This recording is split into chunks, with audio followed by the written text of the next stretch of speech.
Good morning, everyone. My name is Richard Quodomine, and I am a senior lead GIS analyst for the city of Philadelphia, Pennsylvania, in the United States. And I'm also a longtime supporter of GIS for Africa. So I was asked today to talk about the future of cities and GIS and its role in there. And I think the first part we have to do is take a step back and realize what the future of cities is. The future of city is, try to think of it less like a city and more a reason for people to agglomerate and come together in dense areas. And that's really what a city is. A city is a reason for everyone to come together and be a part and share in that city. So when we all get together, it's for ideas and goods and people and all these exchanges we want to make. So what does GIS do? Well, GIS is one of the great tools in analyzing why people go to certain places. And that's really the important part. People have talked for years about making cities beautiful, making cities economically productive, making cities this, that, or the other thing. But the truth is that everything we do with a city is purposeful, or at least it should be. So when you create something, whether it's a house or an industry or a park, it should be with the goal of creating a better city, a reason for people to come to that city rather than anywhere else.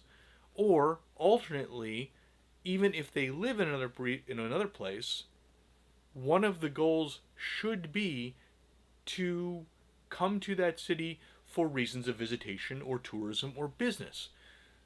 Everything within a city is a reason to want to be closer together than you might find from a rural area or a suburb.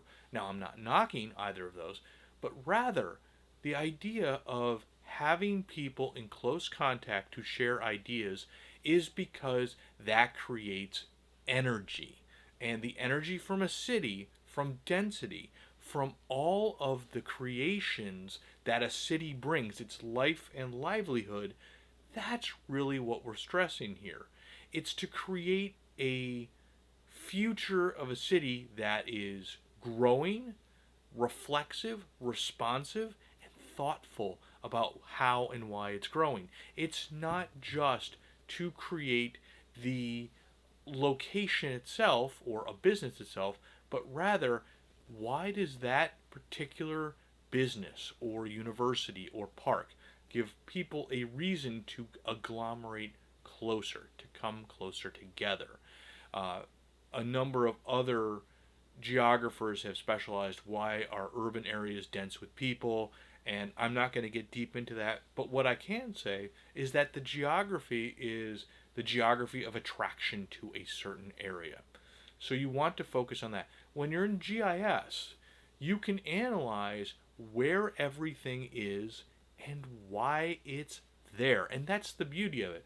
If you know that a lot of people are gathered into a certain place because there's a park or a good school or anything like that, that is how you know that you've got a good reason to come to place. So the future of a city is in creating those positive locational abilities that then cause net attraction to density above the norm.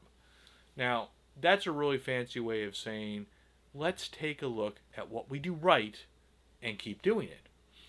So, when we look at the future of cities, we must also understand what is a net attractor. In the United States, for example, the growth is in education and in medical research and medical response. So, doctors, nurses, researchers, colleges that do a lot of that. And so that's been a net attractor for the past 40 plus years. People are growing based on their ability to come to a place where research and knowledge is of primal importance to the growth of an area. And that especially includes cities.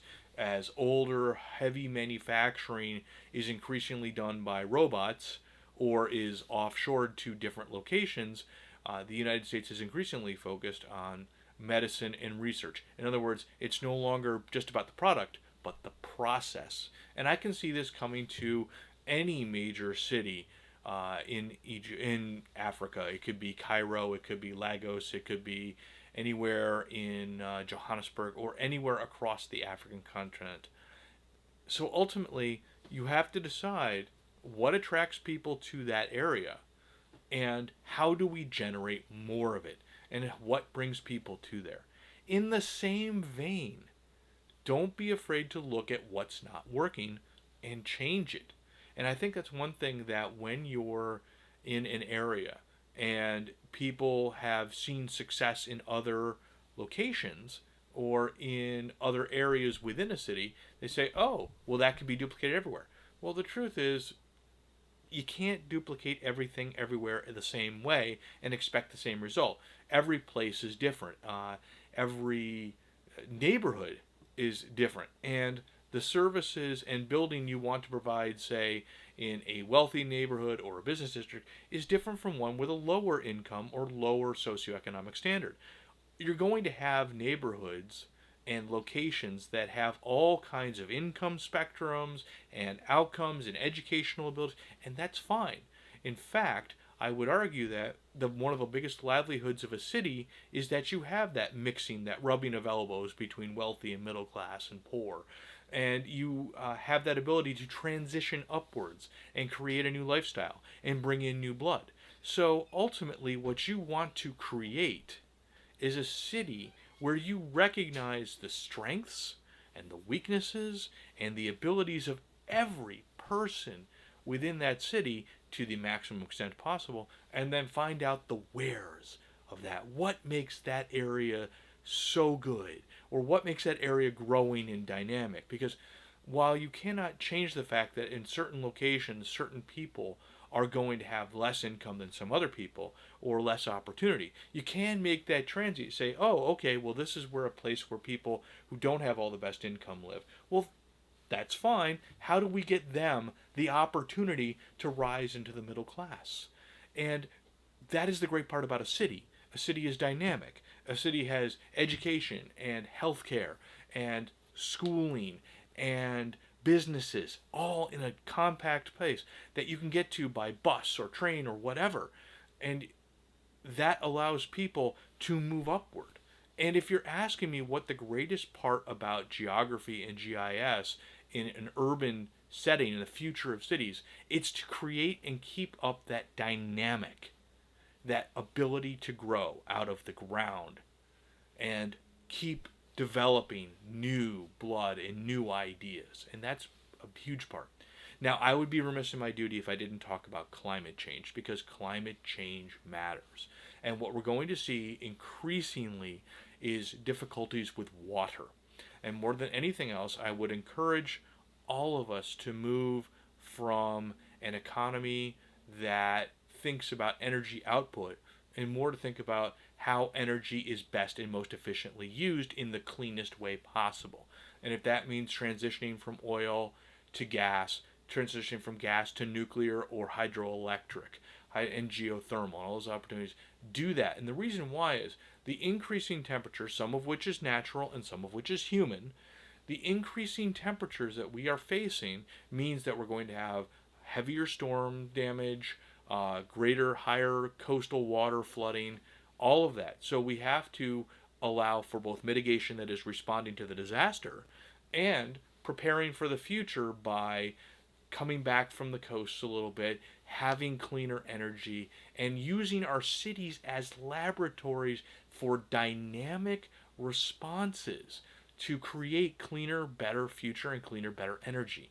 I'm not asking that everything is going to transform immediately into just this one incredible change like that. But think about each and every time your city is a perfect laboratory for creating these great opportunities to develop new ideas, to develop a new energy future, to develop water as a renewable, thoughtful resource rather than just a resource for the temporary, for the right now.